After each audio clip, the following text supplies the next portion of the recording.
You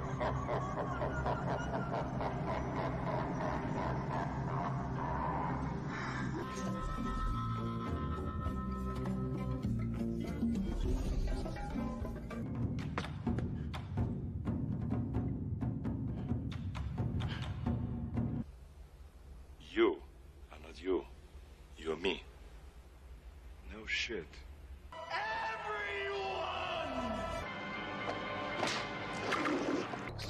Hightailed it out of there.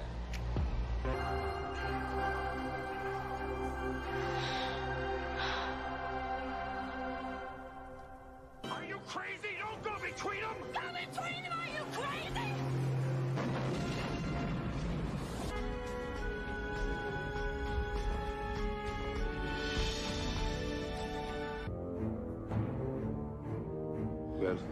Too much hole. Good morning. Good morning. To potentially 6,000 of you. That's a number that I just never would have thought. Years ago, I just fired up the computer and I just started talking about movies, and here we are. We're building this awesome community. So good morning, everybody. And there's stuff going on. I got a lot of stuff to talk about today. A lot of stuff to get through. There's new 4Ks, new Blu-rays, things I'm excited for, and I've got some recommendations, stuff I'll be watching, stuff to talk about, and I don't know, a little FOMO today. There's one item that I just saw it. I had to pre-order it. I text TJ right away, so we're going to talk about all that today. And good morning, everybody. Let's see what we got. Good morning, JJ the Collector. Better than Saturday morning cartoons. Lol. Good day. Yes.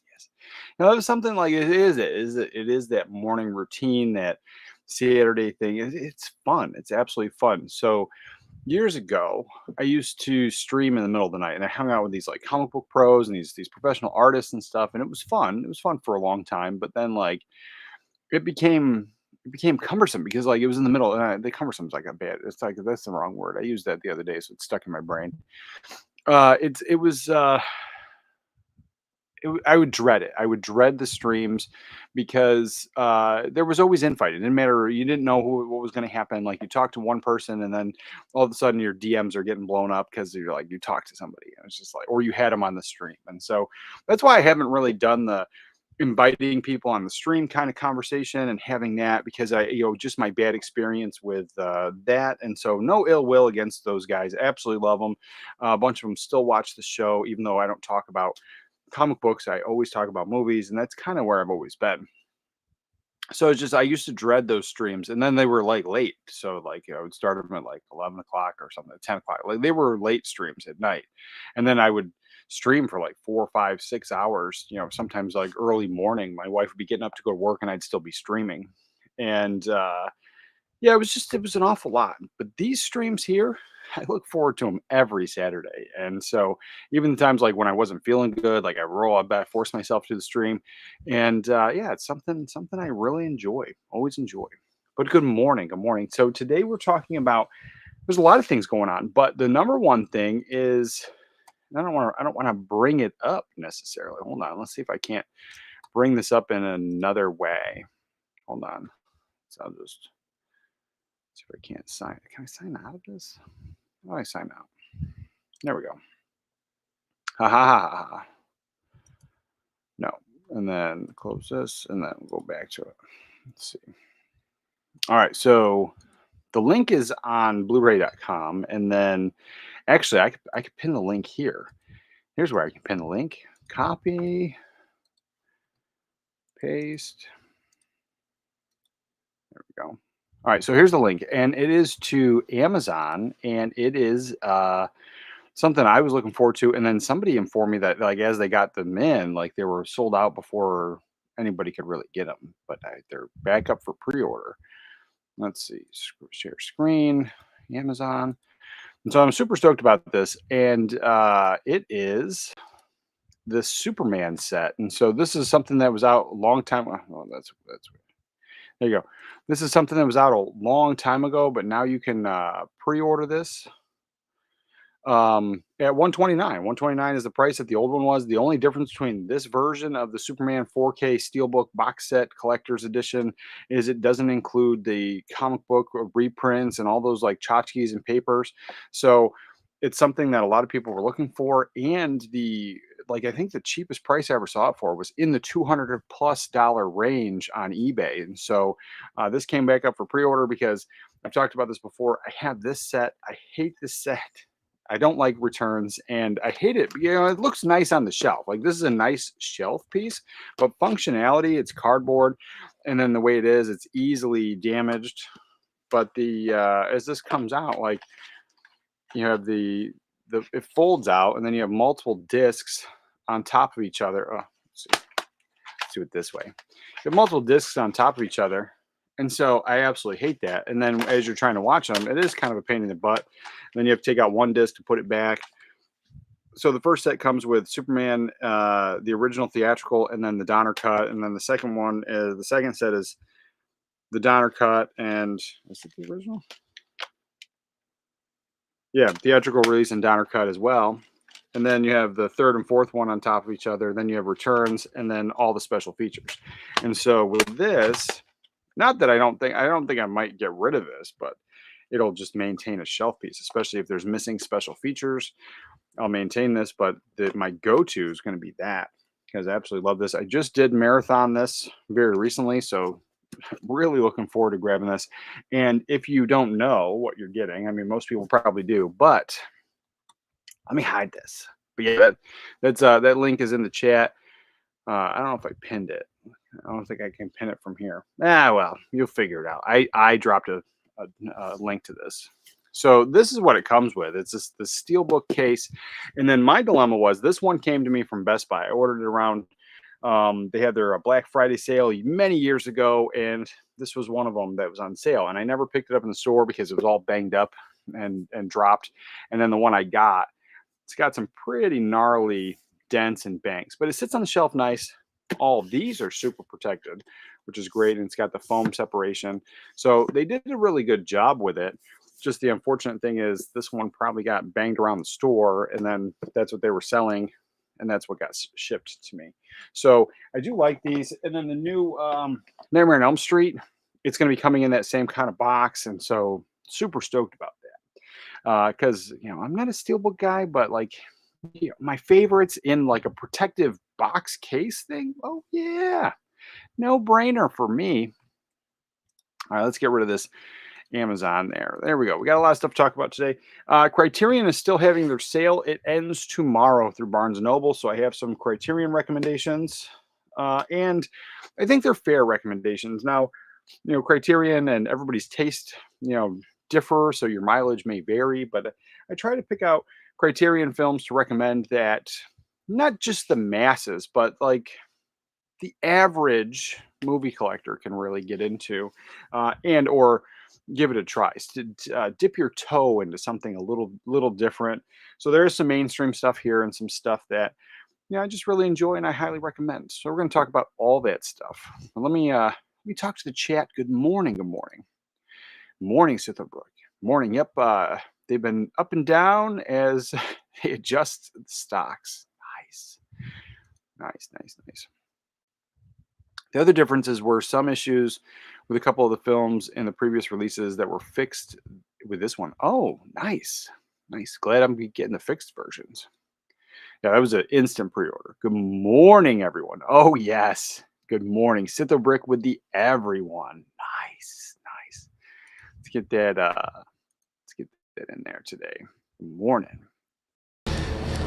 Bring me everyone. What do you mean everyone?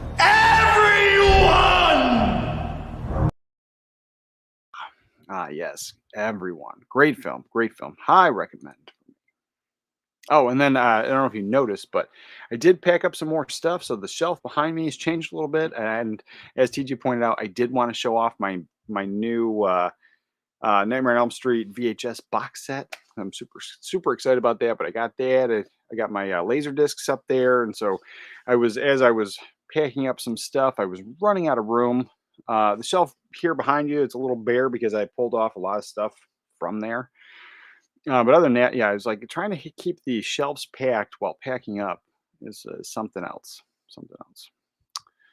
All right, let's see. What do we got? I just watched The Last Detail. What a great film. Oh, it's such a great film. Such a great film. Do-do-do-do. I've never gotten into Superman, but it looks like a cool set. It is because it's the same. It's this similar set. It's this nice steelbook case, and so it's got all the Superman stuff, obviously.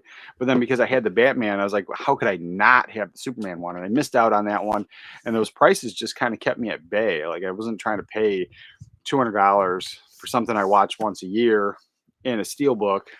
And then they were never really my favorite steelbooks in general. So let's see. I mean, I like that they were color coded, but like that's all you're getting. So this one's Batman, and then but at least with like the Superman ones, like it's different art on every single one of them. Like, it's the same art, just a different color and then the title. So I never liked that. And then you have, they did show on the back the different Batman. And then I haven't seen it in a while. So yeah, the inside shows the car for that one. So there's some differences, but the main, what you're looking at, it's the exact same thing. Yeah, car again.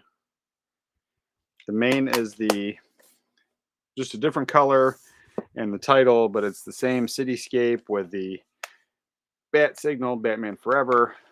You have a different bat there, and then you have the car because the car was different. So it is cool that they did a different car, but just the reality of each one being basically the same. I'm glad the Superman ones aren't. And then the Batman and Robin, again, different car. And then we have Batman and Robin on the back. So yeah, it is a pretty cool set. I like it. I like the fact that there's the nice foam separation, which keeps everything nice and protected. And it looks great on the shelf. It's very functional, and I haven't had a problem yet. Big fan. All right, let's see. What do we do? Normally, I talk about modern cinema and how I hate stuff. And then this one came up a while ago, and I don't know, a while ago, maybe a couple streams ago, where it was asked if I was going to watch Happy Gilmore 2. So I love Happy Gilmore, but I've also talked about how in the past, like I thought it was okay. Like it wasn't like I didn't love it. Like all my friends loved it. They quoted it. They talked about it. I just didn't see what they saw. I thought it was an okay film. Like just one of those. I didn't think it was a one and done, but it was like something I was never like super stoked about. And then a few years ago, I rewatched, I gave it a rewatch, and just fell in love with it all over again, or for the first time. And so this is a film that I really enjoy. Oop, dropped it, but I also have the Blu-ray, and then I'll probably be picking up the 4K as well. But I watched Happy Gilmore 2 last night, and so I walked into that film thinking I was going to be disappointed. The very first trailers for that movie, I just wasn't into it. Like it wasn't for me. Do I love the film? No. Do I hate the film? No. I think it's fine. I think they did exactly what they set out to do. I think they gave all the fan service. I don't think it's a mediocre film, but it's a little more than what I had expected. And I think it was a fine film. Definitely, I think it's worth your time. Should it stay on streaming? Should it come to physical? I mean, that's debatable.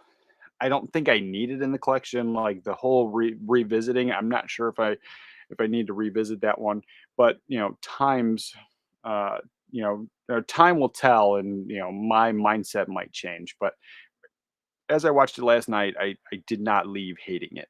So yeah, Happy Gilmore 2, pleasant surprise, but again, it wasn't like I don't think they knocked it out of the park kind of thing. Let's see. There we go. 80s twisting my arm, forcing me to pre-order things again. Yes. It's just payback, brother. It's just payback. Yeah, first thing this morning, because I was like, I want to talk about it, and then drop the link, and there's that. But then I was like, I would hate for TJ to miss out. It's like you just got to drop another $130. It's fine, but it's Superman. You need it. You need it. Darren G, good morning, brother. I live in the UK, so happy that Arrow are releasing Return of the Living Dead. Pre-order it straight away. Yes, yeah, we're gonna talk about all that. The Arrow is knocking it out of the park with these releases. I'm super stoked. We're gonna talk about all that very soon. But yes, I love Return of the Living Dead. It's one of my favorites. Um, and that's one I didn't think I need to double dip on, but I might pick up that UK version. I think it's sharp. I love the artwork on it. I do have the Scream Factory version, and it is a summertime staple. July 3rd, every year I try to watch it. If I'm not knocking it out July 3rd, definitely July 4th. One of my favorite films. Let's see. Oh, we got that. And then Sith the Brick. I've got the Batman 89 Steelbook of that run, wanting to find the others.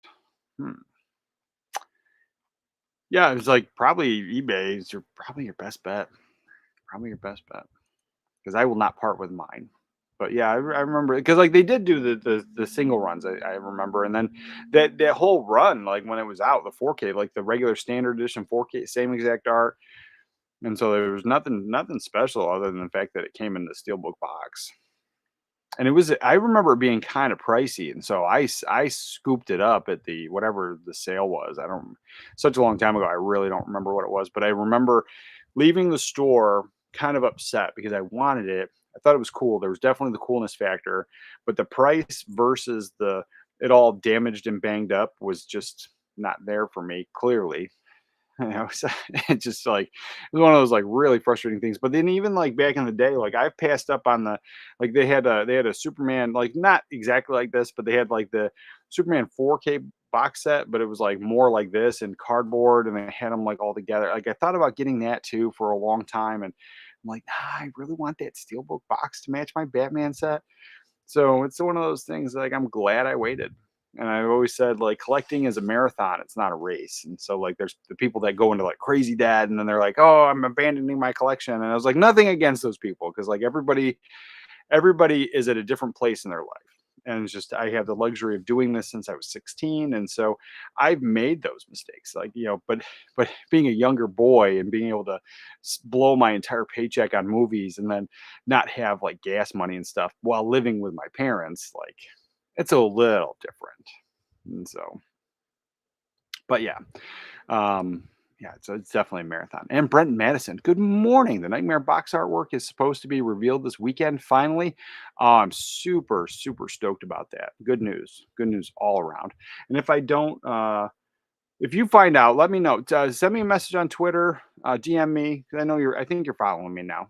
Send me a message on Twitter if it pops up because like weekend is family time for me. So after this stream, it's like I try to get some movie watches in and some stuff for this. Like I treat this like a job, realistically. Like most people don't think of it that way, but I do because I got to put in the work. I got to there's movies I got to watch for review.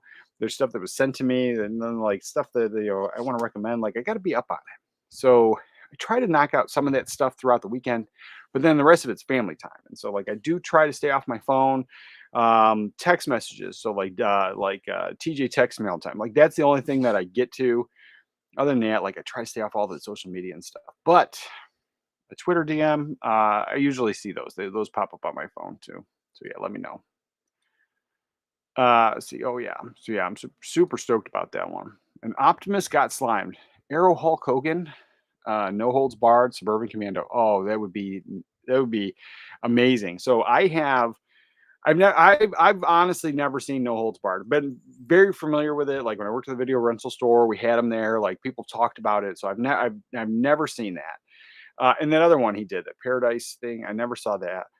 But Suburban Commando, huge fan. And I have that, and I have Mr. Nanny. I have those on VHS. And so Suburban Commando would be a day one purchase. Like, I've told you before, like I'm not really into doing the pre-order thing anymore unless it's like one of those things like Superman where it's probably going to sell out. Like I got to get it. Suburban Commando would get me to pre-order 100%. Like if it was a Vinegar Syndrome VSU, an Arrow Video big chunky box set, or even just a regular standard release, just something to upgrade my VHS, 100% for sure. I got that. All right, so we're all caught up for now. And then let's see. What do we have coming out? So this one here, I'm loving the artwork on this. And I just the film itself, like I passed it. Like I just said I was kind of Mission Impossible out, but I do like the artwork. So I might have to, listen to you guys and do the marathon and watch them all again. But like I said, I think I only liked the first one. That's the one I have. And then when I was watching them, I got up to three, and I was just like, I don't think I'm a Mission Impossible guy, but I like the first one. But the artwork on this, ah, phenomenal. So it's like the one thing that I complain about all the time is you just get the actors slapped on the cover. You don't usually get, well, that's kind of artsy. You don't usually get like the old stuff that we used to get. So I like what's going on here. As far as the film goes, like I don't know, like I said, I've never seen it, but it does come a high recommend from most of you guys. And so we're talking about this right here. Big fan. Love that artwork. You really can't go wrong. Like that would sell me on a film. And even though it's a photograph or like, there's probably some CGI or some digital stuff going on there. But either way, like it reminds me of those old school movie posters. If I saw this in the video rental store, I would 100% pick it up and just give it a watch based on that image alone. So yeah, I know a lot. It comes up all the time. Like artwork doesn't matter. It's the film. But I was like, what's going to get me into the film? I don't have cable. I don't watch trailers usually, and so like it is that artwork that's going to get me to pick up the movie and give it a whirl.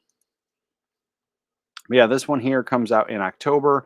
It's got the pre-order price of $33.49, and I believe there was a steelbook version as well. Yeah, looks like this here Paramount Steelbook. I'm not sure if that's the actual final art, but I'm liking the slipcover version a lot better. But could you imagine like people that complain about it's just about the movie and not about the art? Like, could you imagine if every single movie was like this? Like for real?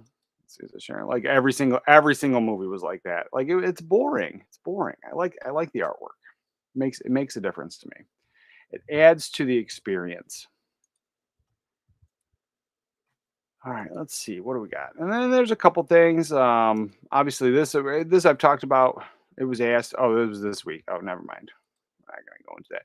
But yeah, the Final Destination 4K. Am I picking it up? I enjoyed the film. I really did. I like it. I have the 5 on the Blu-ray thing. So the only way I'm picking that one up is if they put out a big box set. Because it's one of those things. I don't know. I think they're gonna put out a box set eventually, and it's just adding that to the collection, then double dipping. It's a movie that I don't need to double dip on, so I'm gonna hold off on it. But I did enjoy it. I really did. And Sinners. Now this one here also comes highly recommended. Somebody said it was the most cinematic film that they'd seen all year. And so I was like, that alone, I'll give it a watch. I did watch the trailer after that, so I'm intrigued. I'll definitely give it a watch. I'm not going to blind buy that one specifically, but because I'm not a huge action guy, but I did like what I saw there, and so yeah, I'll be checking that one out, and then maybe adding it to the collection for sure. All right, we got that, and then I enjoyed Mission Impossible. It was a good film that tied up the overreaching storyline. Yeah, that's what some people said. They said that that one was worth watching because that was the thing is they were like 80s, like the middle ones, but once you start adding, once you start finishing it, it kind of ties in. Because what was it? I watched the whatever one I saw it in IMAX with my mother. It was the one he was hanging off the plane. I think that was the last one I saw, and I just kind of was out on it. There we go. North by Northwest upside down. Yes. Yes. That's pretty much what it is. I like North by Northwest. I don't think I own that one. I don't think I have it in the collection. It's a good film. I do love Cary Grant. Let's see. And Cinephile World Order. Good afternoon. Hello, chat. Well, good afternoon. Good afternoon. It's still morning where I am, but good afternoon, brother. We need No Holds Barred, Suburban Commando, Thunder in Paradise. Yeah, those are the ones I missed. Those Thunder in Paradise movies to get some love. Make a Hogan box set. I'd buy that stuff up fast as I would TMNT. I'm with you on Suburban Commando just because I'm super familiar with it. But the other two, I mean, I would probably give them a watch, but not having that childhood nostalgia, I can't guarantee I would be super into the other ones, but definitely worth checking out for sure. But so today I wanted to talk about before we hit up the rest of what's coming out. Like I said, here in America, Barnes and Noble still having their 50% off Criterion sale. And so these are some of my Criterion recommendations. And even if you don't have the ability to take advantage of the sale, um, I do. People still buy Criterions all over the world, so these are still recommendations. And either way, if you don't buy a Criterion, I like the films. Oh, that's not Tammy and the T Rex is not one of those. Those are ones I'm watching today. Oh, so let's hit that up. I missed that today. So here's what I'm watching today, because I'll probably watch some of these Criterions too, just to knock them out this weekend. Things I enjoy, but two things I'm watching. So the first one here is I'm watching because just the other day I rewatched Hostages with Bruce Willis, and I was like, that era Bruce Willis, huge fan. And a little bit before, because I think that one came out like the early 2000s. So we're talking like late 90s, early 2000s. Bruce Willis. I was a big fan of that era, and it's something that I don't think gets a lot of love. But I'm gonna knock out 12 Monkeys. So Brad Pitt in here is phenomenal. It's what convinced me that Brad Pitt was a great actor, is his insane crazy role in here that he does when he's in the insane asylum. Love this movie, and it's been a while since I've done the revisit on it, and I never picked up the 4K. I was happy with my Blu-ray, and then they were saying there was issues with that 4K. And so at the time I was still heavily buying stuff in stores, and so I didn't want to mess with like a disc replacement and or the store ones on the shelves where they the bad disc or whatever. And so I stuck with my Blu-ray, and I just never picked up the 4K. But I think that's okay sometimes. And then this one here, this was a Vinegar Syndrome title that I picked up, complete blind buy at the time. I freaking love this film. It's goofy, but the artwork is what sold me, and it's Tammy and the T-Rex. So if you've never seen this one, Tammy's boyfriend, his brain gets put into a T-Rex. And it's exactly what you think it is. It is a dumb, schlocky film starring Denise Richards and Paul Walker. So, Paul Walker gets turned into a dinosaur. So it is, big giant animatronic puppetry and goofiness. But that's just a schlocky guilty pleasure, I think. And so I'll be knocking both of those films out this weekend. So that's just that. But diving into these Criterions, so these are just some of the things I pulled off the shelf. And like I said, I could pull off a million things that I enjoy, but I do try to give recommendations that like I said, not the masses, but the average movie collector might be able to get into. And the very first one here, high recommend for me. I love this movie, whether you have it on Criterion or not, is The Game with Michael Douglas and Sean Penn. This is a phenomenal movie. If you've never seen this, they're very, very wealthy. And what do you give, your brother who has everything? And it is this game.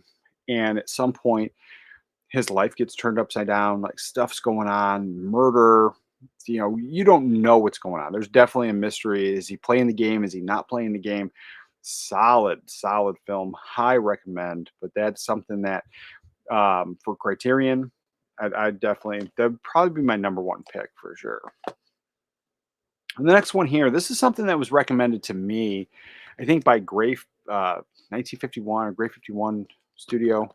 He's an older movie collector. He has a YouTube channel. He does a lot of haul videos. Great guy. And I think he recommended this to me. I think he was the one. But it's Anatomy of Murder, and so this was my first watch. It was a blind buy last year or 2 years ago, and man, did I enjoy this one. So one, you got James Stewart, huge fan, but this is an older black and white film, and I know that's not everyone's cup of tea. But if it is your cup of tea, this one here came out in 1959. So it definitely is an older film. Anatomy of Murder, really, really enjoyed this one. And so I definitely recommend that one.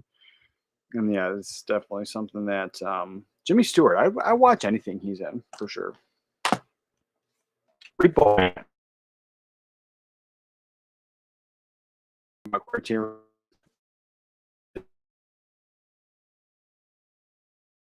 Not seen this one. Emilio Estevez, he works for a car repo service, and so they repossess this car, but as they open the trunk,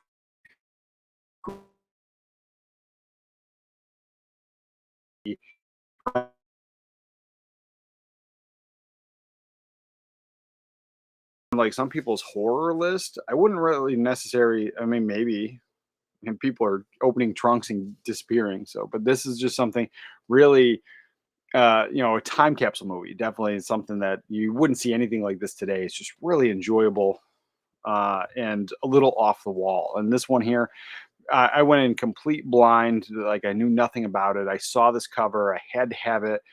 High recommend. High recommend. Now here's another one. Here's one that and I talked about it recently too because it came up. I think on the last on the live stream I did Monday night, and this is one that in my real life I don't know a single person that loves this film, but it's a high recommend for me. It is a slow burn film, so if you're not into slow burn films, it's probably not your cup of tea. But this is a Coen Brothers film, Miller's Crossing, and you have great cast of characters here. Gabriel Byrne's in this one, and it's a mob film set in the I think 20s or 30s during that whole Prohibition era. And yeah, I love period pieces, so I'm a sucker for that. But this is a solid slow burn, and like I said, if that's not your type of movie, this is not going to be for you. But the only time I've ever found anybody that enjoys this film is you guys, movie collectors, people that are into Criterion specifically, but then like Miller's Crossing. As like I bet I've owned this movie on DVD and I've had it in my collection way longer than I was buying Criterion. So this is a solid film for me. The next one here, Risky Business.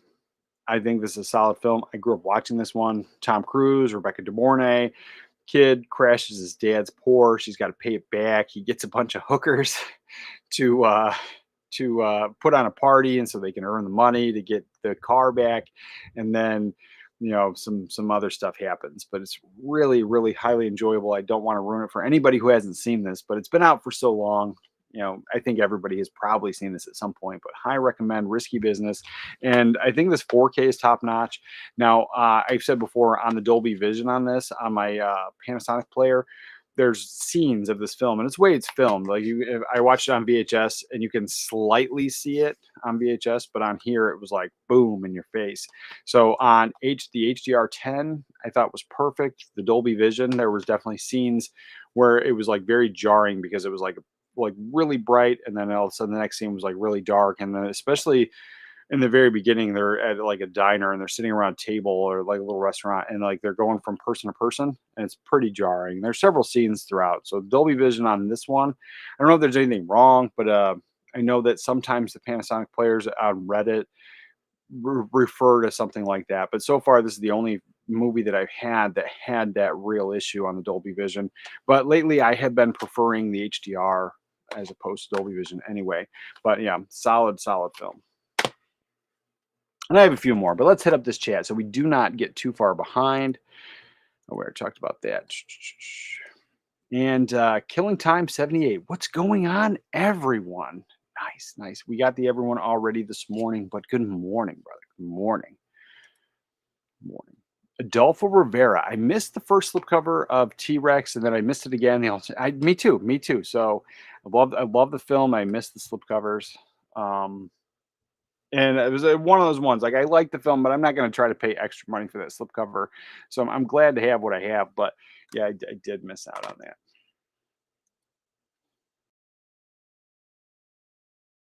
that. Miller's Crossing is one of the greatest gangster movies. Oh, I agree. But like I said, in my real life, I don't know anybody who likes that film.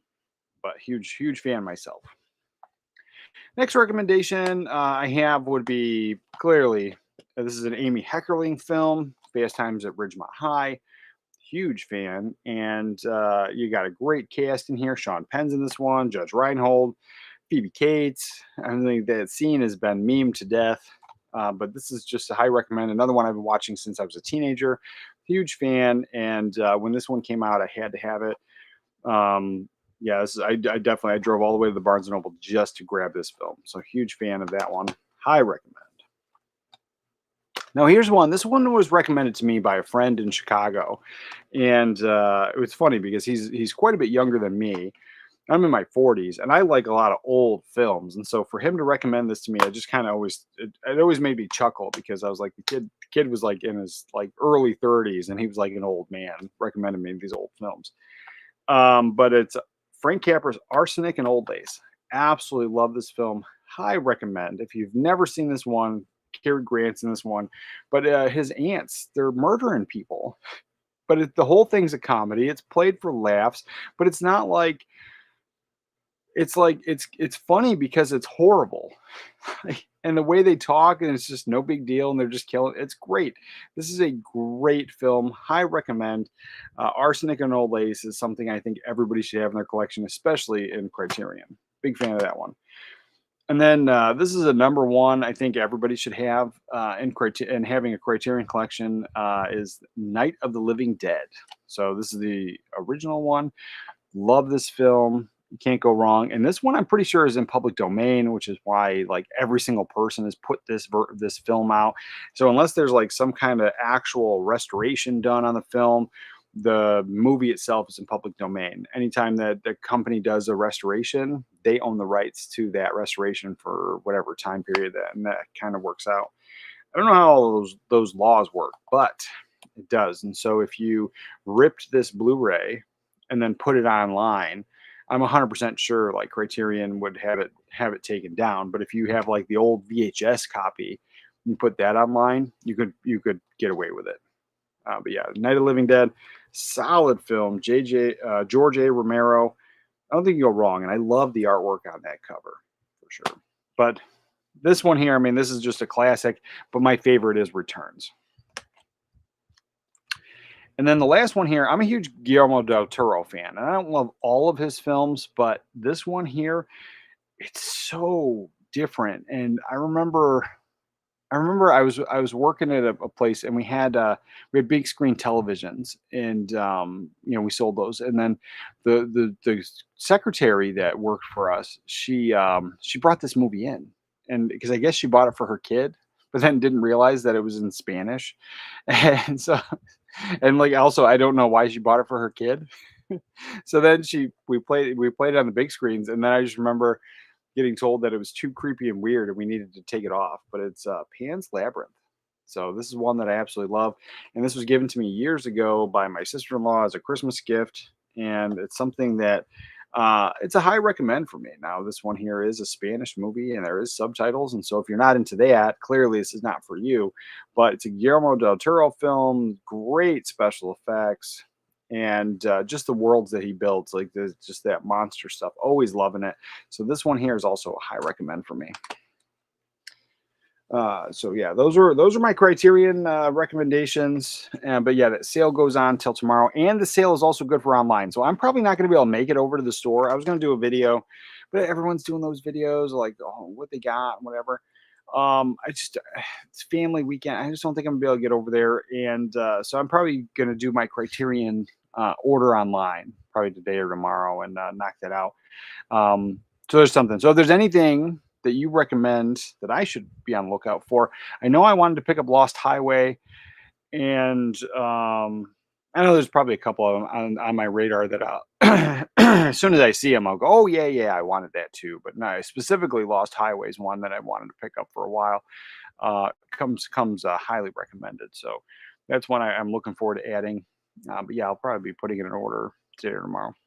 Or if I forget, I just won't have any Criterions this year. And good morning, Arthur. Good morning. Morning. Hope you're enjoying a nice mug of coffee.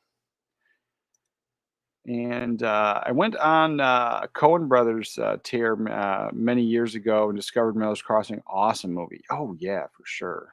That's what I'm saying. Like it's people on the internet love this movie. Nobody else. It's crazy. But I do love that film. High recommend for me. Let's see. We talked about Sinners, and yeah. So there's some new stuff coming out. Let's see. What was this? We talked about all that. So that's all coming out. What are we at? So we talked about Martyrs getting a 4K, and that's one I might pick up from Eureka Films. But Eureka also did their, I think, September or October announcements. So they're coming out with some stuff. There was something else that I was interested in other than Martyrs. And so I don't know if that's one. Can I click it? Yeah, so Martyrs is coming out from Eureka, and it's been put out before several times, but I've just completely missed it every single time. But yeah, I'd like to pick that one up. But where's Eureka? I swore the Eureka thing was here. Anyway, let's just skip down to the Arrow videos. We'll find the Eureka announcements. So Arrow Video's killing it, but they have this Miss 45. I don't know what that one's about. I might check it out, but I'm super stoked about Spawn. You're getting a new 4K restoration on Spawn. And it's a cult film. It's something I grew up with in the 90s. Like there's definitely flaws. Like if I love the comic book, but like the movie's not exactly the same. Like there's definitely some things with it. And they were talking about making a new movie, and I was excited about that.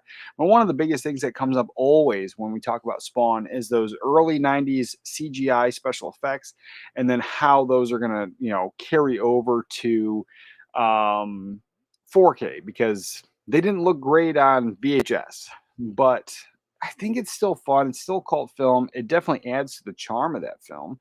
So if they were to go back now and clean it up, I think part of me would go, "Oh my god, that's great with like modern CGI." But then it's why change the old film? Yeah, I just hate that. I think that falls under the censorship things, and so if they did do any kind of cleanup and do some modern, they should always offer both versions. Um, but yeah, so that one I'm super excited for. But then this one here, the conversation. So let's see, Spawn comes in 4K Blu-ray, 4K restoration of both director's cut and theatrical cut of the film from the original camera negatives by Arrow Films, reversible sleeve featuring the original artwork options, illustrated collector's booklet featuring the writing of the film, John Terani, double-sided fold-out poster featuring the original artwork, and then with the Dolby Vision HDR presentation of the film, it is coming with original DTS HD Master 5.1 audio, which I don't remember, but that could be on the Blu-ray that we already have. And then it has some special features, but it seems like the stuff has already been out before. Nothing new there. Disc 2, theatrical cut, all that same stuff. So with Spawn, let's see. Spawn is coming out. Comes out in October, and it's just this. Like this is the thing, and like I was talking to TJ about this. Like there's definitely going to be people that are going to want this in a big chunky box set or make videos why it didn't come in a big chunky box set. I'm fine. I'm good. Like it's getting that treatment. It's a film that I had it on Blu-ray. I didn't need to upgrade, but yeah, an Arrow Video, I'd pick it up. It's a cult film that I enjoy, and I love the presentation. So I'm perfectly fine with it coming in just a simple slipcover. Very happy with that. And then also coming from Arrow is this one. So I'm super excited about this as well. In the Mouth of Madness. Now, this is a movie I don't have in the collection. I love the artwork on here. Man, oh God, I love this. So you got John Carpenter's film, like the artwork on here, top notch. And you're getting the 4K presentation, limited edition. Also comes out in October. So let's see, go back here. What is it including? So, In the Mouth of Madness, new 4K restoration of the film, Dolby Vision HDR presentation, all this original HD DTS HD master audio and the 2-point audio options, archive audio commentaries with John Carpenter. So it's stuff that's been out before, but again, it's a movie I don't have. Glad to have this with all those special features.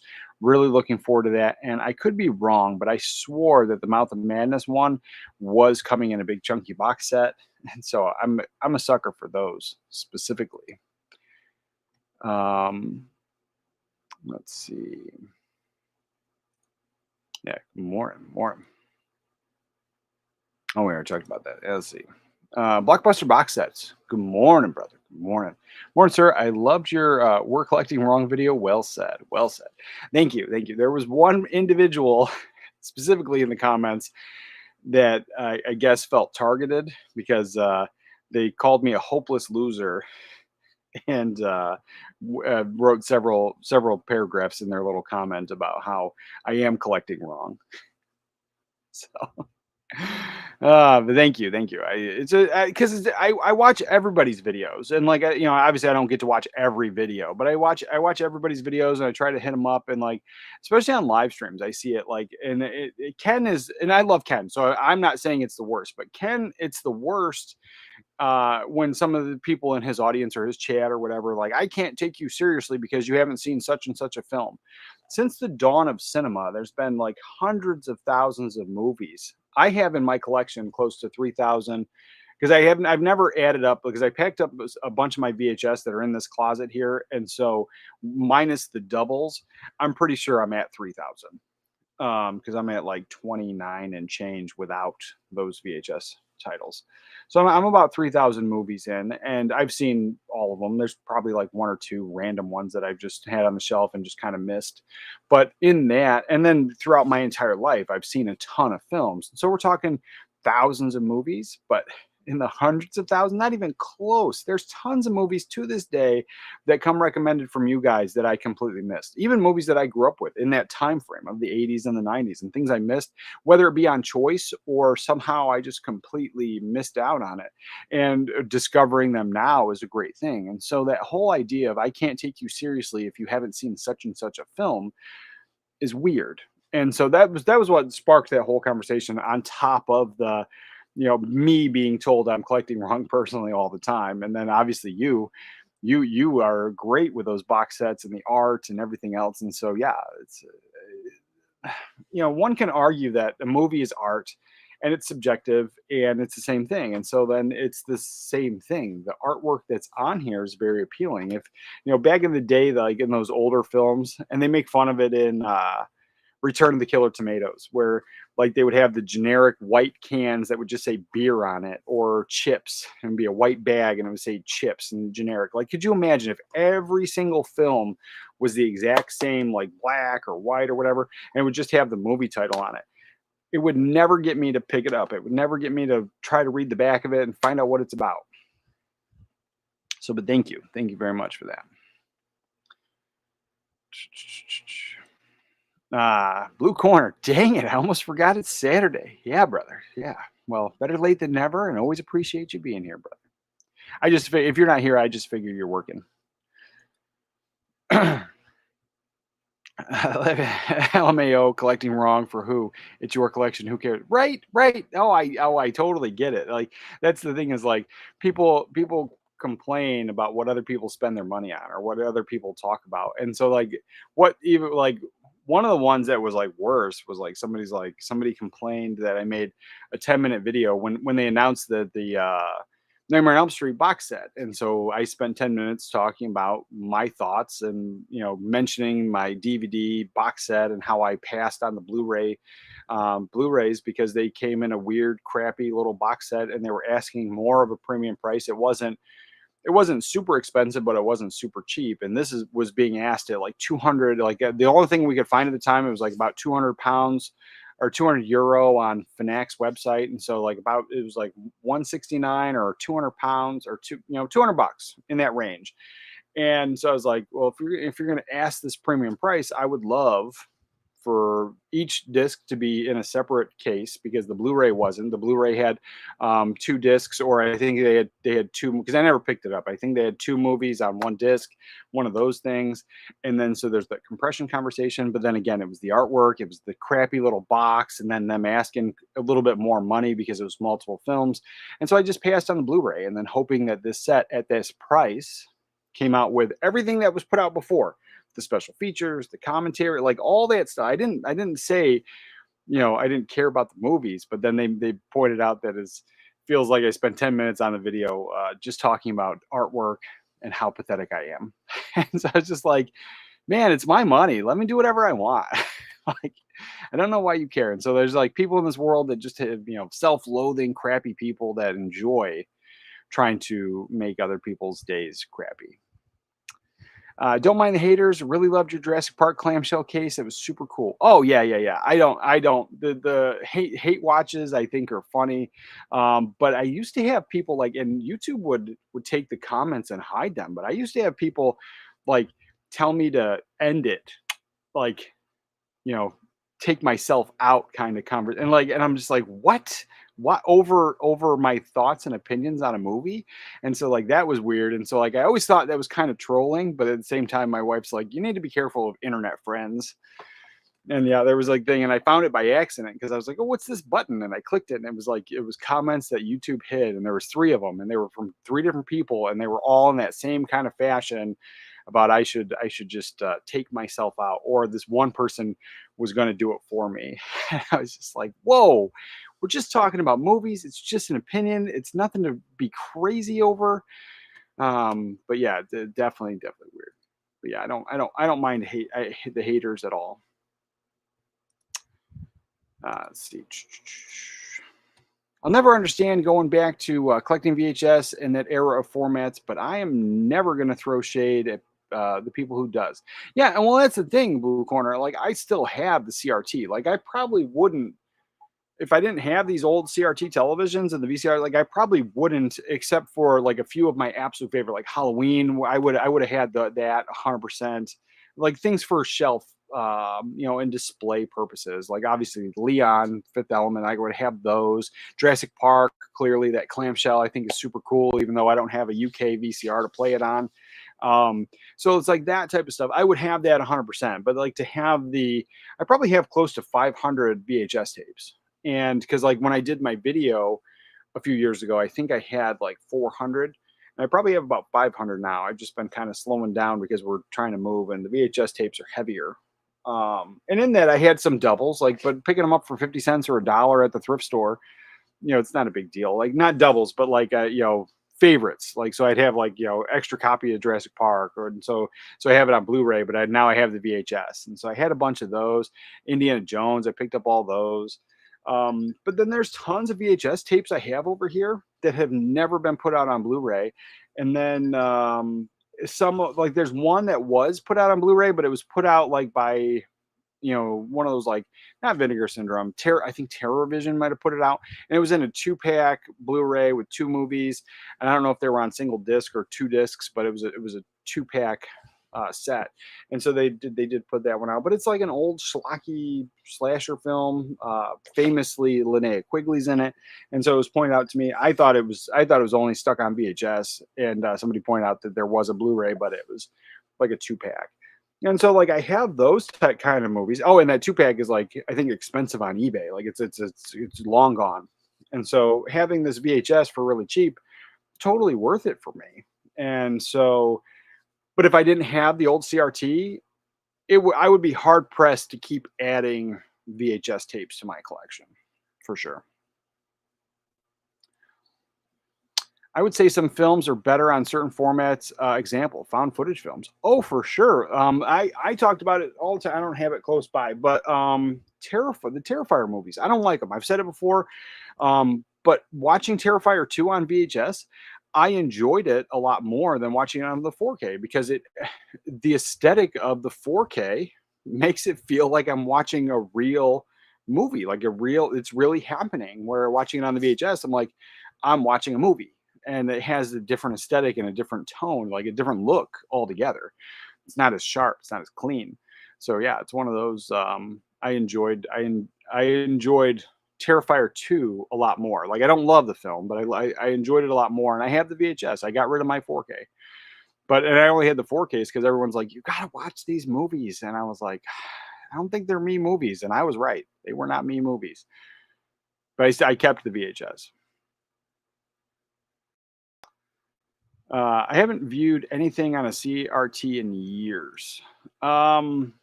If you're getting into collecting VHS tapes, I would recommend picking one up if you could. It's fun. There's a fun factor to it, nostalgia. There's that. But I mean, obviously, I get it. It's not for everybody. It's big. It's bulky. It's one of those things. But if you are going to start getting into VHS, I do recommend it. But I came into it at the right time, like right before that big retro video game boom happened. And so like at the time, like I have, let's see, I have this one. My daughter has one. We have one in the kitchen. So we have 3 main CRTs. And then we have one in the dining room in this like cabinet that comes out. And we have the old retro games hooked up to that. So we have 4 CRTs hooked up and running right now. And then I have 2 in the closet, but they're small. Like one's black and white, and then the other one I think it needs a new power supply or something.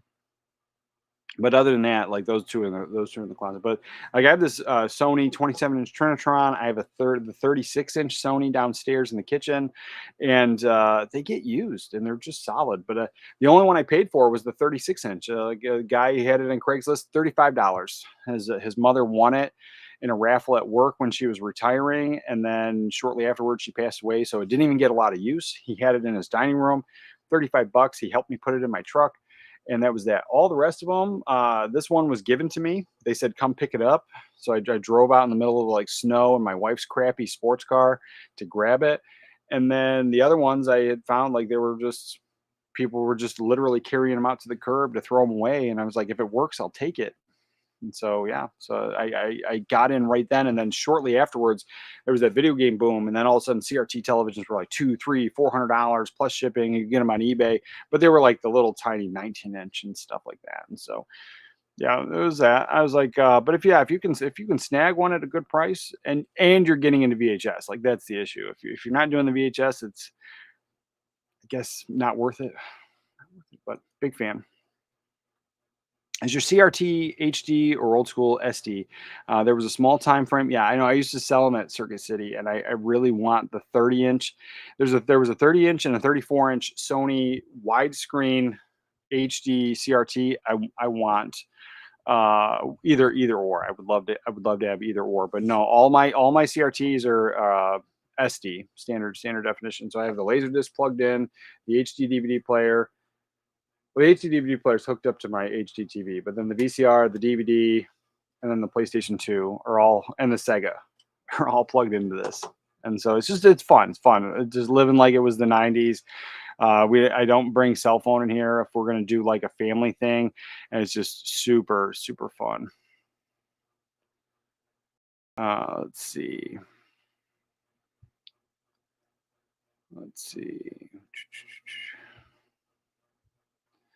We're talking about that.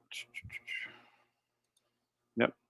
And good morning, Jeff. Good morning, 80. Sorry for being late. Oh, no problem, brother. No problem. Prepping my wife's birthday. Nice birthday. You know, family time's more important than catching the stream, brother. But I appreciate you being here. Hope you're doing great today, my friend. I hope you're doing well too, brother. Hope you're doing well too.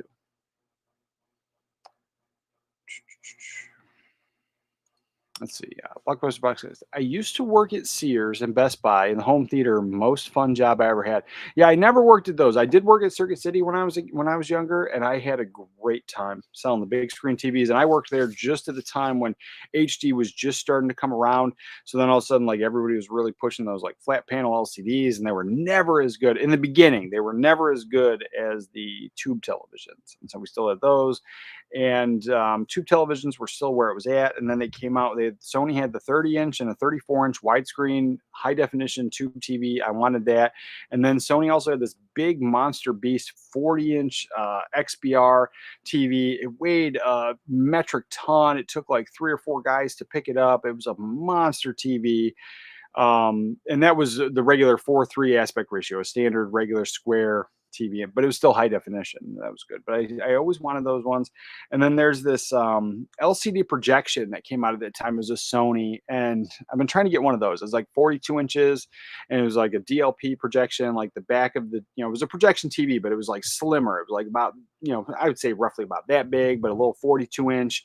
And I would like to get one of those. It's definitely not replacing my 4K TV, but to have it to add into this setup here with these kind of movies, I think would be great. Because then I would get rid of the LCD. I would put it in another room. But yeah, I think that would be great. Because I remember when we sold them, like we sold a ton of them. I see them every now and again, but it's almost always like a million miles away from me, and it's like free pickup. I found one time, and I was hemming and hawing on it. Like I was sitting on the fence, and it was kind of close by. It was like in Maryland or something, and the shipping wasn't bad. They were willing to ship it to me.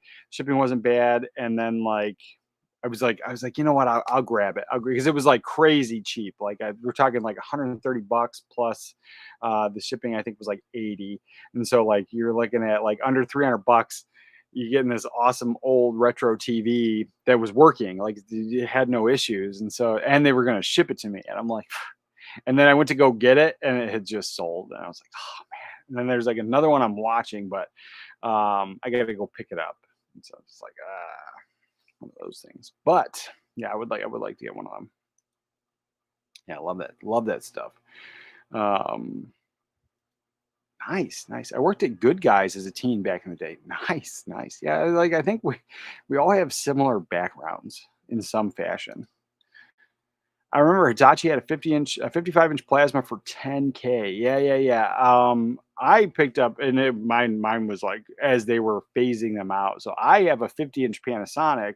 We paid, I think, $500 for it back in 2012, and it was a plasma. It's still running today. We have it in our living room. And then a couple years ago, we had this, and I hated this TV, and I've talked about it before, but we had the Samsung curved 65-inch LCD 4K, and it was early on in the 4K TVs, like just as the price started to really go affordable, and we were able to buy it and get it at the Navy Exchange for tax free. And so it was a certain price and it was tax free. So then we went to Best Buy. They had the TV. They were willing to deliver it, and they matched the next price and gave us free delivery because they couldn't do the tax free, but they gave us the free delivery. And so that was just better for us because I don't think the Navy Exchange was delivering it. And at the time, like, we were just driving my wife's little crappy sports car. Well, it wasn't crappy. I just hated it because I didn't fit in it. But we were driving her little sports car, and so there was no way we were getting that TV in there. And so that was just a better deal. But yeah, that was not bad. But yeah, the plasma we have is like I said, it's about $500. But yeah, when they first came out, whoo, they were crazy expensive. Crazy expensive. Let's see. Matthew says DVD and Laserdisc look bad on my 4K set to a point I wish I hadn't given my mom my 1080p HD. SD looks fine on my old CRT. Samsung is bad at SD content on their budget 4K TVs. Yeah, I hated my Samsung TV. It lit on fire, and so when that thing lit on fire, I was glad because I complained about it for years. And so my wife was on deployment, and so she kind of thought that I did it on purpose. But then no, it literally lit on fire, like popped and started smoking. And so then I turned it off. I took it apart. I didn't see anything. There was like a little tiny board in there, a controller board. I didn't see anything. And then so I put it back, thinking like maybe like a fly or like a little gnat or something got in there and it got fried up, whatever. Because that's where like the term a bug in it, like for computers, comes from, is because an actual bug got fried the computer. So I always thought that was just a neat, fun fact. So I kind of thought that. I thought like a fly or something might have got in there, something silly, spider, you never know. And then like it just burned up. And so then I turn it back on and I'm watching it for like a good 20 minutes or so. And then all of a sudden I hear pop, pop, pop. And then just it smells like it's on fire. And then I go over to it and it's like hot. And then it's like black smoke is just pouring out of the back of it. And the thing is like fire hot. So I quickly unplug it. I take it out. I carry it outside just in case. And then ended up carrying it all the way to the dumpster, throwing it away, and then told my wife. And so then we moved the plasma downstairs. And then so for a whole year, I didn't do 4K movie reviews, even though I had my 4K player hooked up to my 1080p plasma, and it looked good. I mean, it looked really good on the plasma. Great colors, and like that was always the thing, is the colors just looked so much better than on the Samsung 4K LCD. And so like I loved the plasma, but it was much smaller. It wasn't 1080p. I couldn't do movie reviews. And then so I the whole entire year before I bought the Sony OLED, did a lot of research, and then I bought that and I got it on sale. So yeah, Samsung, I was not thrilled with it. And it was the wife. The wife just loved it because it was curved. And I'm not gonna lie, it was cool looking, but it wasn't functional. It was just goofy. But yeah, you can find them cheap. Like I found this Sony 32-inch LCD, and I got it at the thrift store. I think I paid like $26 for it. So you can find them.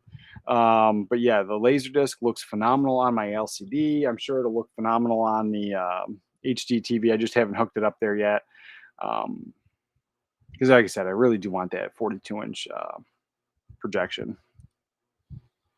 I still actively use a 42-inch Philips flat screen from 17 and a half years ago in my family room. Still a beautiful picture. Best $850 spent on electronics. Yeah, I mean, if it still works, you don't get rid of it, especially if you're using older formats. I totally get it. My CRT is a Philips 2. The brand used to be top end budget. Yeah, probably. They were definitely, as far as probably the budget TVs, they were probably higher up there. Got to bounce and shoot a new make your own video, but have a great morning, everyone. Oh, take it easy, Blockbuster Box Sets. Have a good one, brother.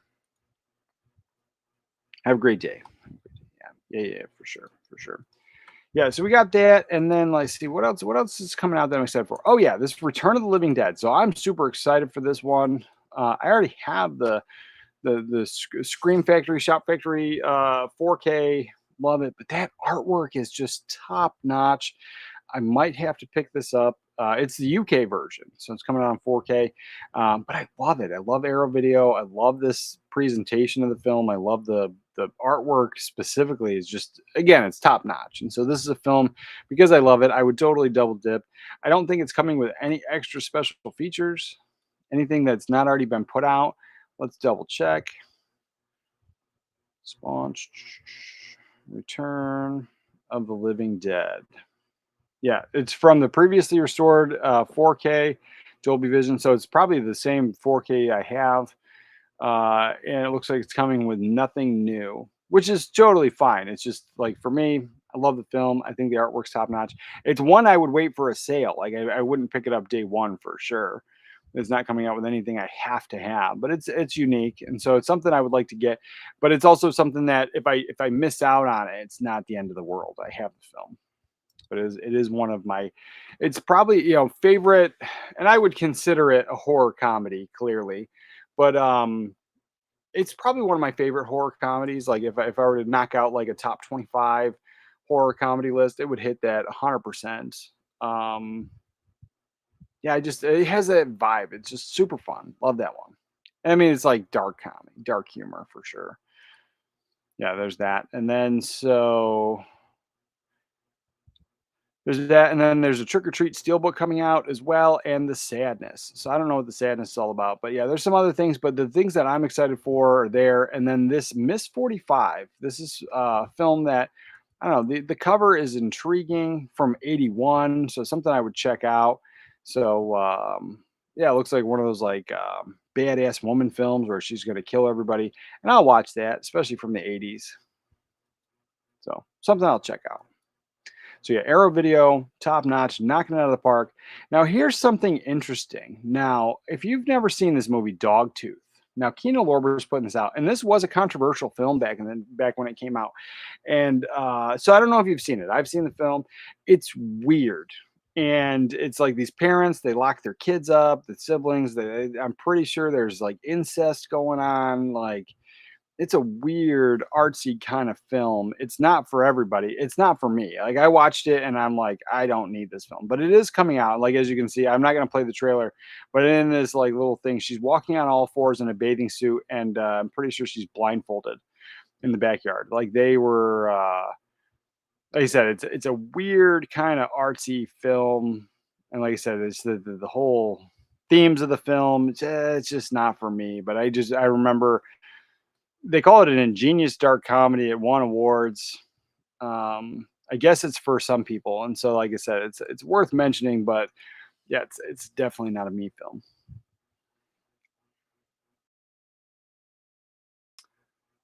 Let's see. Arthur asks, "Are you excited about Tron Ares?" Oh yeah, I am actually. So I didn't hate the last installment. I mean, I didn't think it was like super awesome either. Like I love the first one. I mean, it's just, but the first one has nostalgia for me too. Like at the time, like when the first one came out, like those special effects and all that stuff, it was just as a little boy, as a kid, like it was crazy cool. And then the second one came out like a few years ago, I think 10 years ago. It came out a while ago.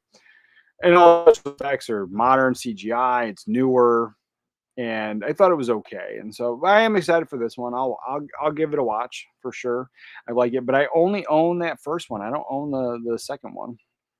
I might have to pick that up at some point, give it a rewatch, see how I feel about it. But yeah, I'm definitely excited for Tron Ares.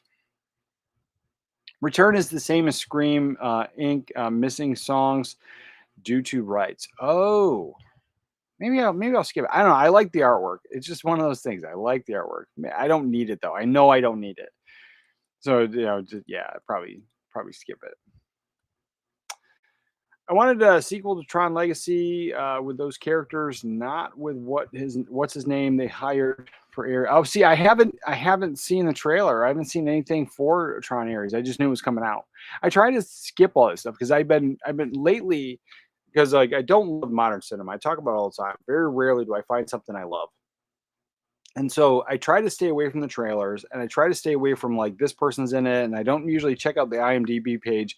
Sometimes curiosity gets the best of me, but like this, I didn't. I didn't know Leto was going to be in it. I don't dislike him, but like I don't know.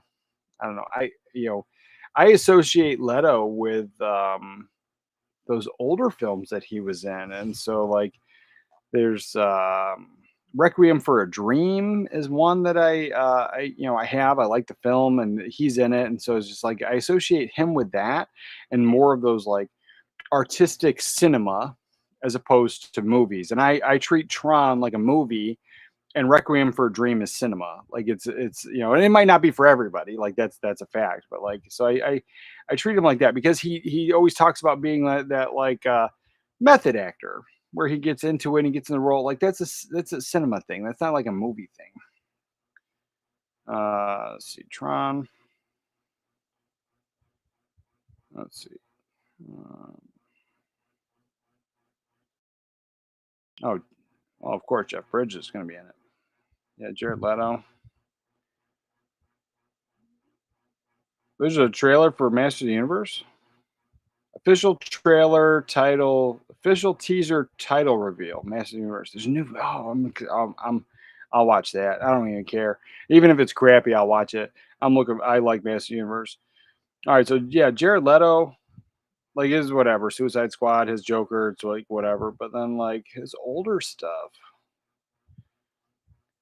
Panic Room, I liked him in that. I don't remember him being in Phone Booth. I guess he was. Yeah, American Psycho. He's great in that. Fight Club. He was Angel Face. I don't remember it. I guess it's been a while since I've revisited Fight Club. Yeah, Urban Legend. Like, yeah, those are great films, and I just like kind of. I mean, I get Urban Legend is a movie. It's not cinema, but yeah. So yeah, I always associate him with that, and so like to stick him in that like big budget Disney production, I don't know. It just feels odd. Feels odd. Let's see, and Jayhawk 976. He doesn't fit in the movie, in my opinion, but maybe I'm wrong. Yeah, right. I'm just automatically, I'm already thinking he doesn't fit in the movie.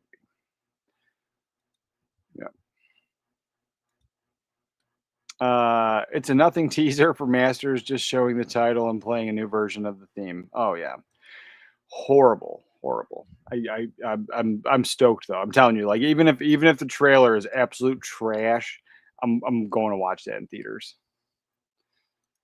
Um, let's see what else. Is there anything else that's coming out? Let's see. Some indicators doing some stuff. Oh, here's those Eureka announcements I couldn't find earlier. So we already talked about this. Martyrs is coming out from Eureka. Am I sharing the screen? Yeah, I'm sharing it. So Martyrs is coming out, but this one here, it looks like a Japanese horror movie. I'm totally in. Where is this? Let's see. The Island. Uh, British Chinese filmmaker. Okay, so I'm wrong. Hong Kong, 1941. The Island is Hong Kong's answer to the likes of Deliverance, Texas Chainsaw Massacre, The Hills Have Eyes, Motel Hell. The film transports the visceral survival horror so popular in the 70s and 80s from the backwoods America to a remote island in East Asia. I'm sold 100%. And I was already sold on the artwork for this because I was intrigued. This is Masters of Cinema. So it's a Chinese film. I'm stoked. And I'll be picking this up for sure. I love the artwork. I think it's absolutely fantastic. But that just sounds like it's right up my alley. Like really looking forward to that. So like China's answer to Texas Chainsaw Massacre, I'm in. I'm in 100%. So yeah, I want to pick this one up from Eureka and Martyrs for sure. And this one comes out in October as well. So yeah, perfect time for that one to come out.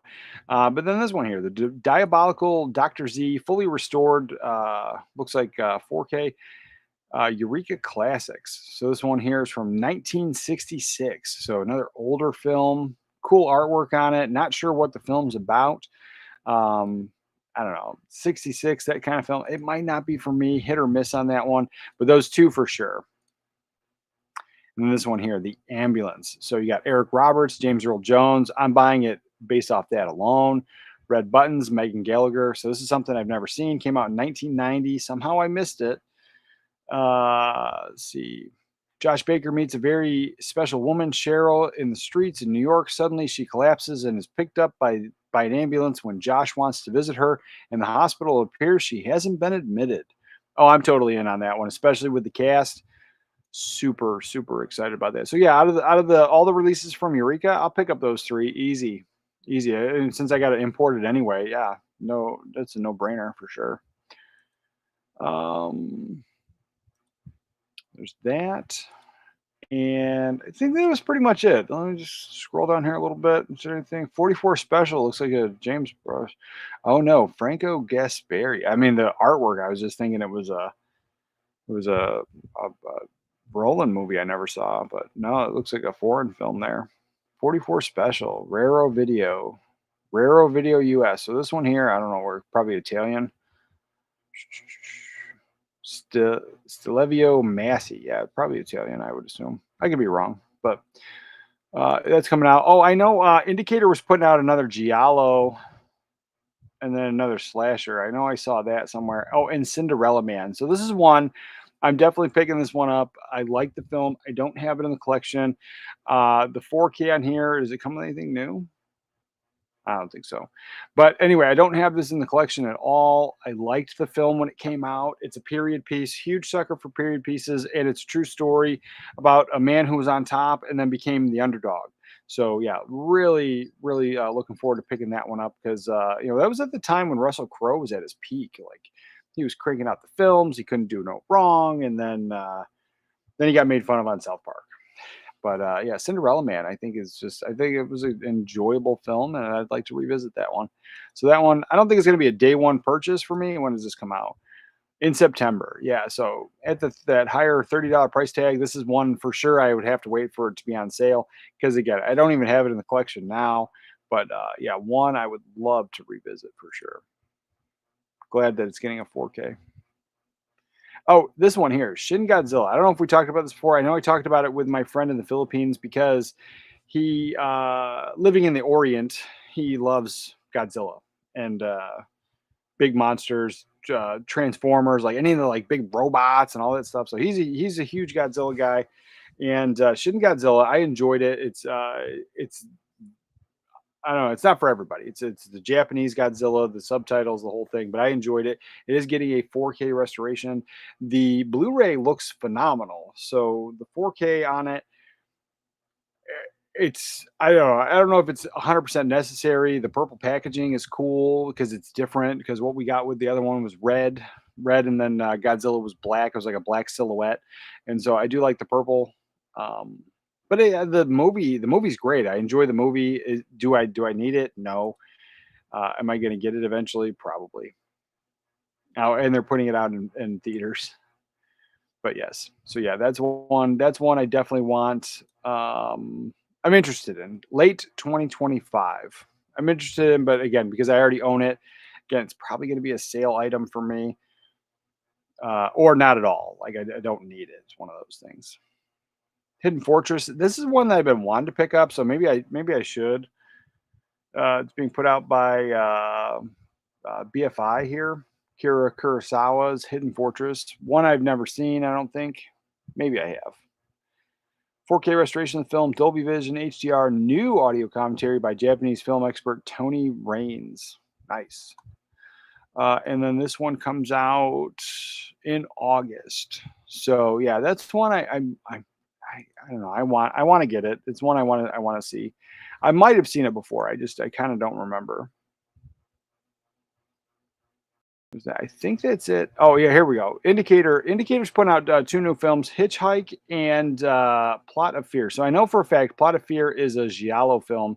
Hitchhike, I just think it's one of those like 70s, I don't know, not horror, but like definitely thriller, like where there's like something going on. Maybe there's a chase, maybe some bad guys. Obviously, he's got looks like he's got a shotgun, and I'm digging the old painted movie posters on here. I love the artwork.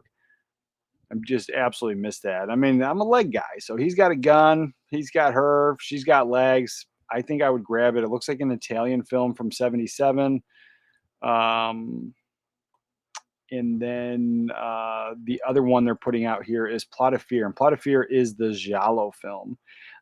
So interesting artwork on there for sure. But yeah, let's see, new 4K HD restoration on Paulo Cavara's Dark and Perverse Giallo from 1976. And so I'm not a huge giallo guy, but Dark and Perverse is intriguing for sure. So yeah, I think that was it on all the things that I was excited about that I wanted to share. And then what are you guys watching this weekend? And what are your Criterion recommendations? Things that I might want to add to my list. As I said, because I'm not going to go to the Barnes and Noble. It's so far away, and it's family weekend time. So I'll probably just get them online. But yeah, so I can get anything because the online, I think they have them all. Let's see. Let's get caught up with the chat.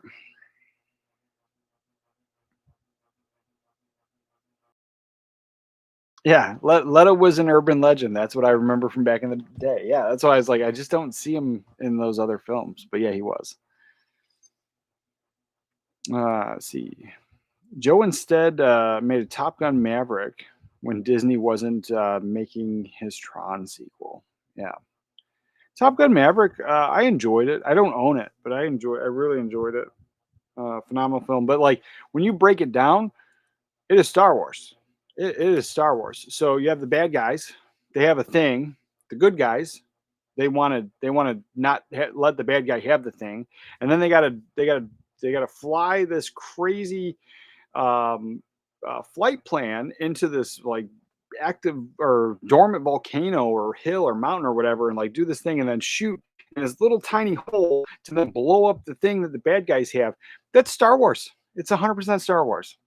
And so I enjoyed it, but I do like Top Gun. And then Top Gun Maverick was a really good film. I don't own it yet. Yeah, he got into a fight with Colin's character in Phone Booth. Oh man, I have to revisit that. That's one I've been talking about revisiting. I pulled it out because it's like one of those things. Like it's set in the phone booth. It's set in that one spot, and so those films I enjoy them, but they're never like for me.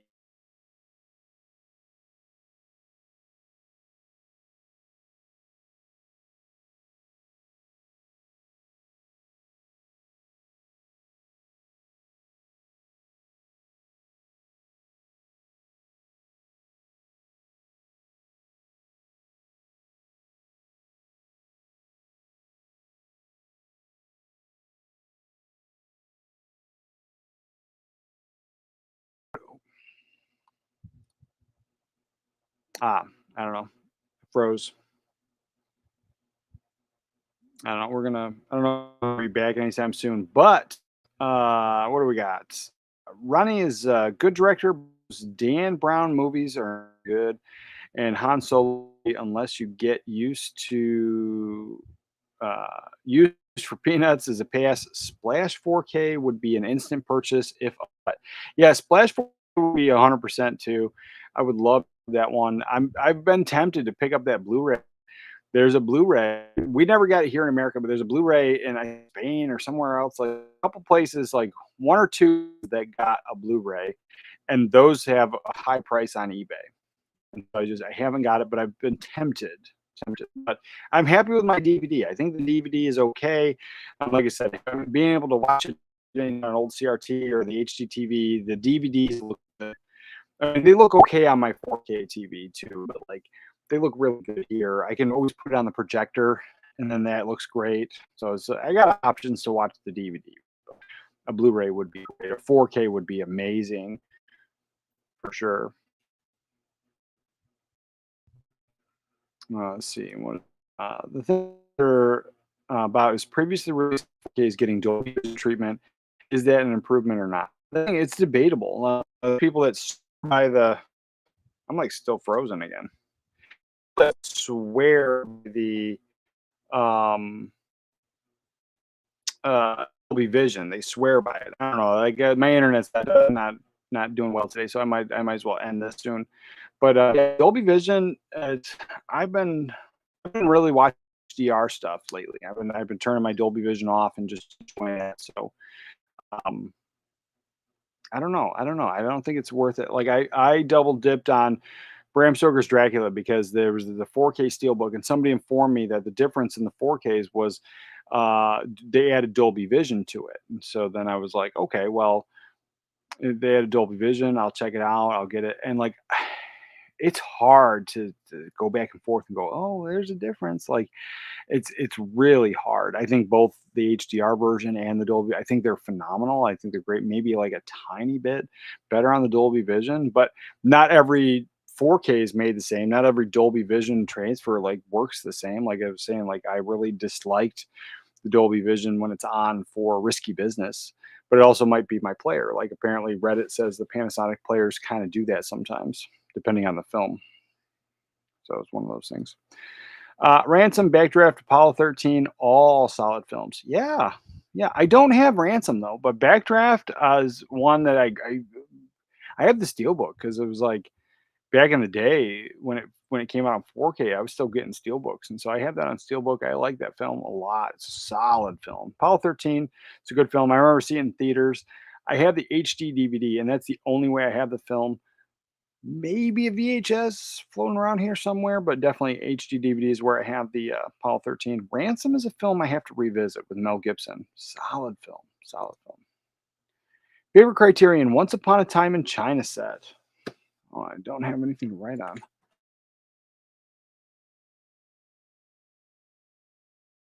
13, I'll buy it, but I'll check it out. Once.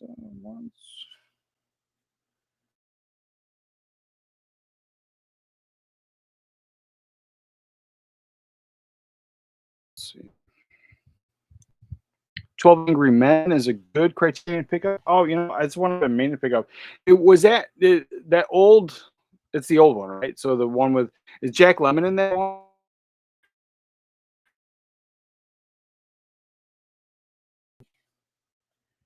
I haven't seen it. I haven't. I've seen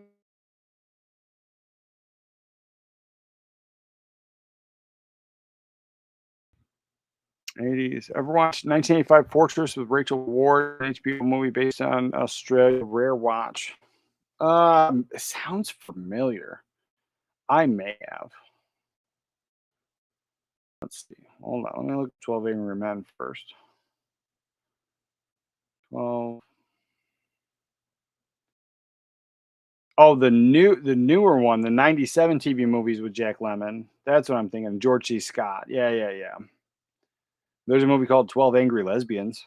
Apparently it came out in 2024.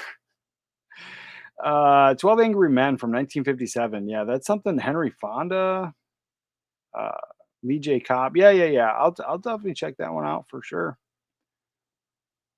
Great cast there. Jack Warden. Great cast. Yeah, that's one. It's something I should pick up. Should pick up for sure. Oh, the Fortress. I was checking out the Fortress. The Fortress.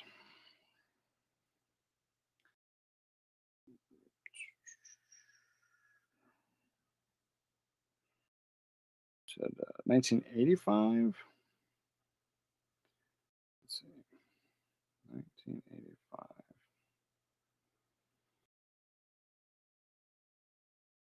No, I have not. But that is an interesting movie poster for sure. I don't know if you've been. That's the movie poster. There's like some weird Santa Claus mask just like floating. I I don't know. Oh God, that's crazy. No, I have not seen it. I have not seen it. I stayed away from Kurosawa on Criterion because them not doing HDR is ridiculous. It means to have to import from BFI. Oh, yeah, I didn't. I like I said, I only got the one Kurosawa film, but on Criterion. But like, yeah, that one I'm probably gonna pick up the BFI anyway. Yeah, those old black and white films with HDR, amazing. It's sharp as hell. Let's see. Let's see. Once Upon a Time is a 6 movie set with 4 of them starring Jet. Once Upon a Time 2 is my all-time favorite martial arts movies starring both Jet Li and Donnie Yen. Okay, so yeah, that's probably high on my list. Not a guarantee though, but high on my list. It all depends on how much I'm spending that day. How much is that one? Is it like because it's a set, 6 movie set? It's probably pricey. Even on the discount, it's probably pricey. Maybe, maybe. You kind of sold me on Jet Li and Donnie Yen.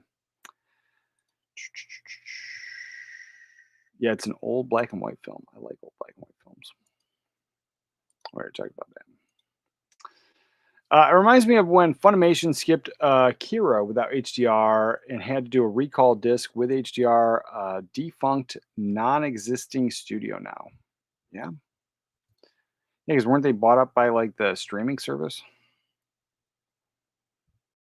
Yeah, yeah, and I had that one. I'm not a huge anime guy, but like I hung out with people that were into anime, especially the comic book guys, and they kind of like got me into it a little bit. My daughter was getting into anime, and so I was like watching some of the Studio Ghibli stuff with her, and she was like super into it. And that what was it? So then I went on this whim, like one of them anime Blu-ray companies. They were having a big sale, so I just randomly picked up a whole crap ton of stuff on sale, and it's all over the place. There's like some weird stuff, some cool stuff. So there was like a two of them were like a Netflix show they put on Blu-ray, but it was an anime. And then so I haven't watched all of it yet. But then like as we're getting through the Studio Ghibli stuff, one of the ones, the in the very beginning, the person turned into a pig or something, and my daughter was like completely like phobia against that. And so then now we haven't watched any of the anime stuff. But I did pick up Akira on 4K. So I did pick that one up. I do have a couple anime things I do enjoy, but as far as like being a huge anime guy, not really there. But I have for not being an anime guy, I have like a nice stack of anime movies that I have to get through, and some are series, and some are just like the same single movie there. Sony, aka Crunchyroll, took over and became the de facto monopoly, except for Netflix existing. Yes, yeah, monopolies are great. No, it's yeah, it's one of those things. I hate when companies gobble up another company because you tend to lose stuff. So, like a company like Sony or somebody else, like they're so big, they're never going to be able to put out all their stuff. Same thing with Disney. Disney owns so much that they're never going to be able to put out all their stuff, their back catalog, stuff that people are looking for. And separate from like the Disney problem and like why we don't have all these Touchstone films, I think like that's a big part of it. It's just they're too big. They're too big. They have too many things, and not enough people to go. Hey, Captain Ron would be a great Blu-ray or 4K. And so all those Touchstone films like that we're just missing. Down and Out in Beverly Hills would be a great 4K. And like so, all that stuff really should just go to like boutique labels, Kino, all of them, and I think they would do a great job. I think they would do a great job, and a big service to the community. Just my humble opinion. And I understand there's red tape and logistics and all kinds of things, and somebody's going to go, well, it depends on the quality of the film and blah blah blah. I get it, but it's just wishful thinking. Wishful thinking. Let's see. I'm big time into anime. A great one called Attack on Titan, but it has a lot of seasons. That one I've heard of. I don't think I have it because it wasn't on sale. It was one of those things. It literally was just like my daughter was into anime, and so I was like, "Oh, I'll check it out." And so I bought a bunch of stuff on sale, and then all the stuff I bought is mostly not really appropriate for her. So yeah. Um, if you have the time, I would recommend Demon Slayer and Solo Leveling. Yeah, so I do have Demon Slayer, and I've watched a couple of the episodes. She's not into it. I watched a couple. I enjoyed it, but I was confused, and so like, well, at the time I was doing these like late night live streams and talking, and like somebody recommended Demon Slayer, and I heard Slayer and didn't hear it, so I bought Goblin Slayer, and I started watching that, and it is not appropriate. It is not appropriate. The very like opening scene, like the goblin, oh, it's horrible. It's horrible. But yeah, that's not a movie that I'd recommend to anybody. But so I picked that one up, and then they laughed at me and told me that they meant Demon Slayer. So I did end up picking up Demon Slayer, and I was watching because that was the thing is they were like, oh, you can watch it with your kid and stuff, and so I was like, I'm glad that I have that wherewithal to not trust everybody and just watch everything that I'm going to share with my youngest daughter. I watch it ahead of time, and so I'm glad I watched Goblin Slayer ahead of time because yeah, that was not a family movie. Lack of competition leads to higher prices in any market. Disney handing over their home video over to Sony was not good for 20th Century Fox in the future catalog on 4K. Oh, 100%. No, it's not because you think Sony has all the stuff that they own and all the stuff that they want to put out, and then on top of like trying to put out the Disney stuff, it's never good. It really is never good. Like it would be better to let these smaller boutique labels release stuff, put stuff out and like and handle it. And like even then they're still not gonna be able to put everything out. And so it is very unfortunate. And like that was the thing is like everyone was super stoked about that Disney Fox merger. And that was the one thing I kept saying. I said when these companies gobble each other up and then they get absorbed, it screws us. You are going to get higher prices. You're always going to get higher prices. But then at the same time, like all that stuff that's going to be forgotten about because they're going to get rid of most of the people that were working there and they're going to absorb them into the new fold, and so you're not going to have these people that are going to go, hey, this stuff is in our back catalog and it would be great to be restored. It would be great to put this out on at least a Blu-ray. So yeah, for sure. Goblin Slayer is a great one, but definitely not for kids. Yeah, that was the whole conversation. It was like kids movies, and so I was like, I got it, and I was like, oh my god, the opening scene is crazy. It's crazy, but yeah. Yeah, I mean, I still enjoyed it. I didn't hate the film. It's just it's not a family film for sure. There's that. Yeah, my internet is I guess going up and down. I don't think I'm doing that, but yeah, I hit up everything. If there's any other Criterion recommendations, or what was the other one? Solo Leveling. I'll check that out. That's not Criterion though. Solo Leveling. All right. And yeah, if there's any other last minute Criterion recommendations, let me know. If not, I'm going to wrap this up shortly. And Gabriel Perez, what's up? What's up, brother? What's up?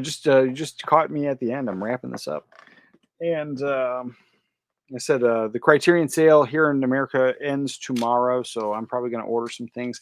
And Once Upon a Time in China is on my list, and 12 Angry Men. Oh, and then I'm getting Lost Highway. That's something that's been on my radar for a long time. Yeah, there's that.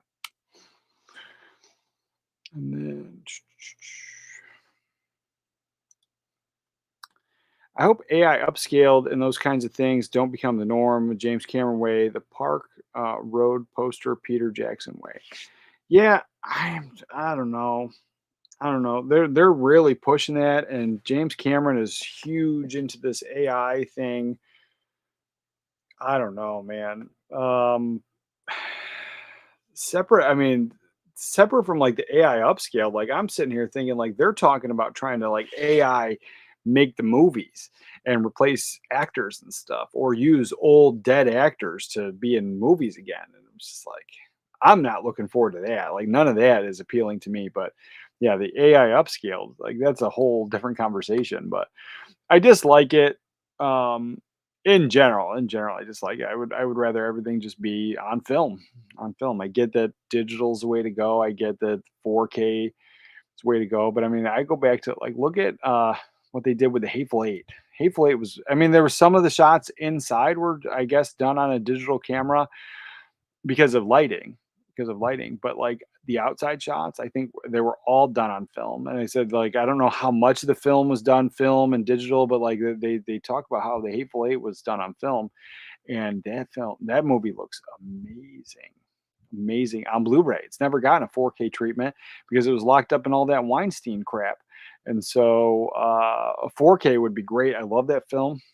And that's one I had in my collection. And then there was like a weird, and I've talked about it before. Like I watched it the one time, I went to rewatch it, and there was like this weird bubble defect in the disc. And so I guess like it expanded or something over time, and then it just didn't work the second time around.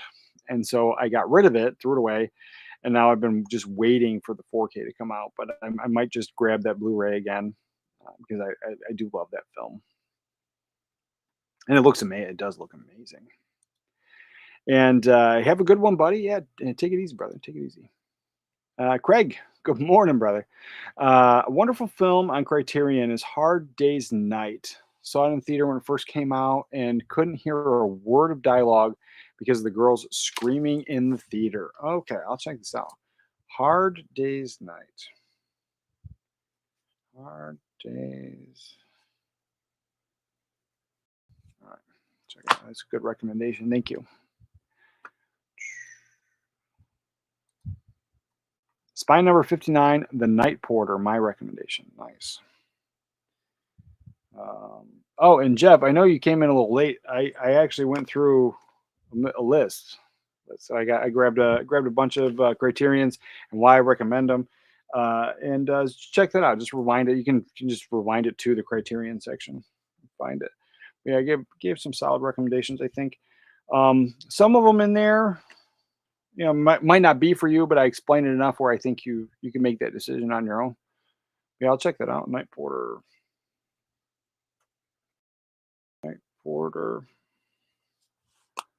All right, guys. With that, I think I'm wrapping up. What do we got here? Let's see. Which cut is better, the extended or the theatrical? On what movie?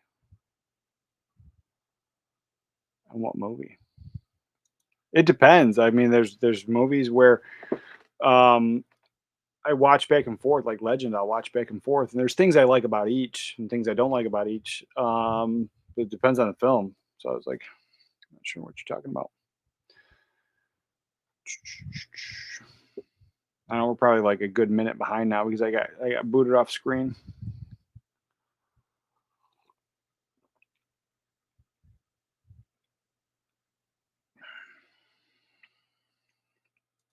Let's see.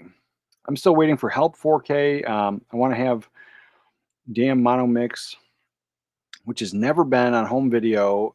It's a Beatles movie. As for extended cut, I was talking about the Hateful Eight. Oh, I only watched the theatrical version. That's the only version I had. I would watch either one. I mean, yeah, I would like to have a nice big set, nice big collector set. I'm pretty sure because I only watched it the one time, and then when I went to rewatch it, like I said, it didn't work. So yeah, I think that's all I've ever seen. But yeah, 100% love that movie, and yeah, I would watch either version, sure. With that, I'm gonna end this because yeah, my internet's starting to go down again. With that, remember to watch a movie today, and I'll catch you guys next time. As far back as I can remember, I always wanted to be a gangster. Oh, don't give me a cat. That's mine.